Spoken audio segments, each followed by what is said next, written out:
Hey Gardner Public School families, this is Becky McCaffrey, the school nurse leader for Gardner Public Schools. I'm here to talk to you a little bit about the COVID-19 testing that we have available in school.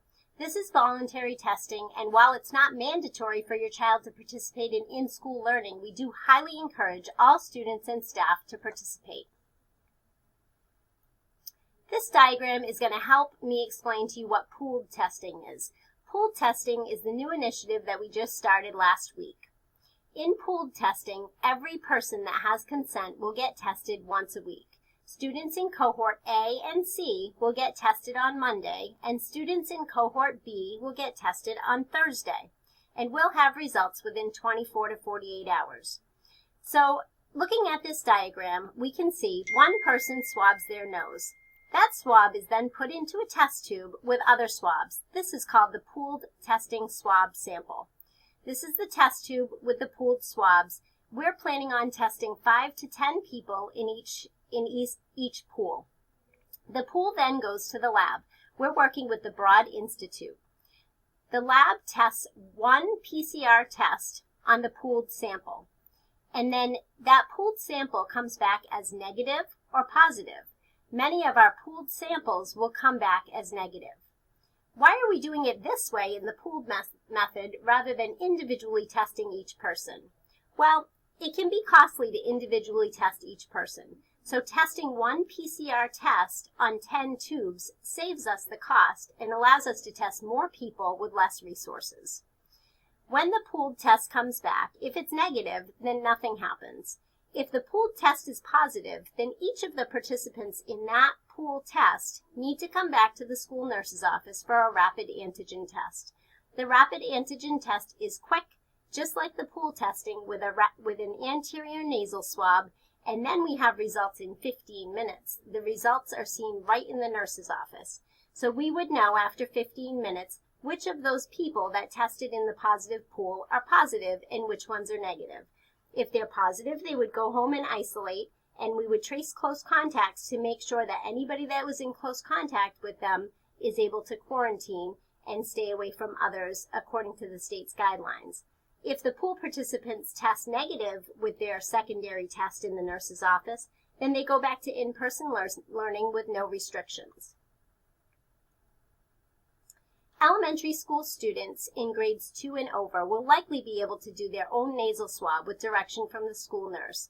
But our youngest students in pre-K through grade 2 and some of our students that are older may also need assistance. This is Gardner High School Principal Paula Bulger that's getting her nasal swab done by the school nurse Erin Warren. And this is Arthur Murphy, the Gardner Middle School Principal, and Andrew Block, the Gardner Middle School Dean of Students, that are performing their own nasal swab. This little boy is a second grader, and he has the method down pat. He's going to teach us all how to do a self-swab.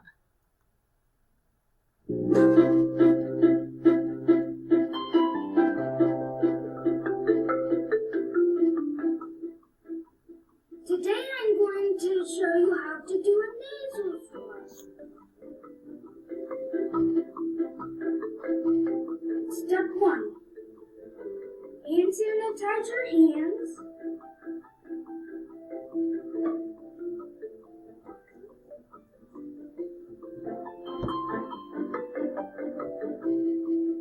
Step 2. Take out the nasal swab. Don't touch the side that you are gonna put up your nose.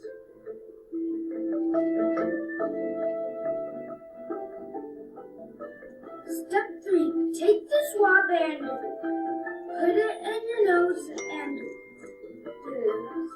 spin it around 4 times.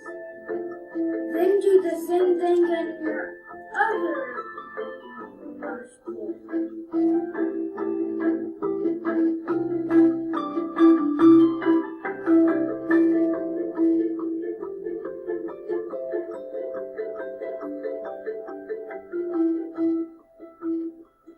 Last step, drop it boogers down into the tube. You're done.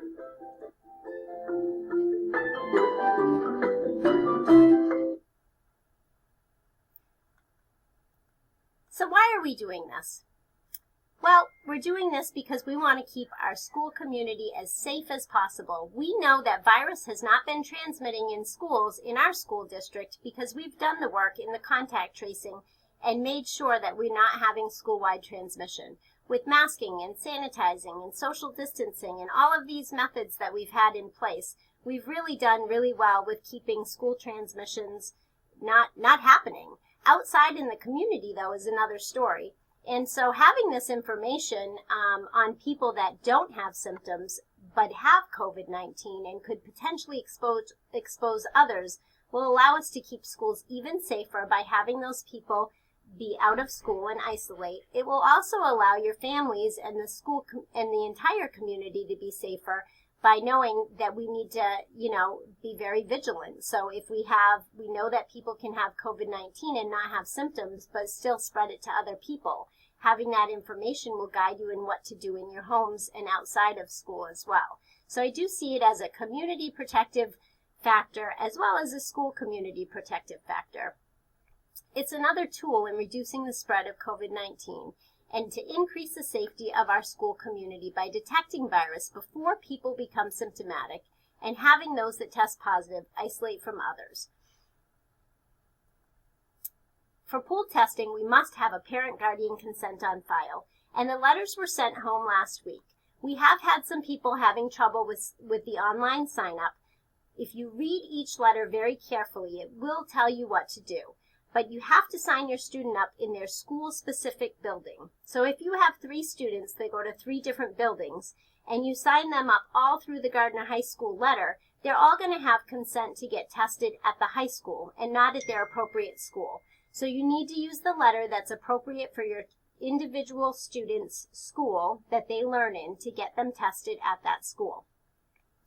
This process can be a little bit tricky, so read the letters very carefully, and if you're having any questions or any issues signing them up, please call the school nurse or call me. My information is right here. You can call me or email me, and I can walk you through it. We're also working on a parent paper consent that we can send home to make that process easier for people as well, and that should be going home soon. The more people that we have participate in pooled testing, the more information it will give us about how COVID-19 is presenting in our schools and the safer that we'll all be.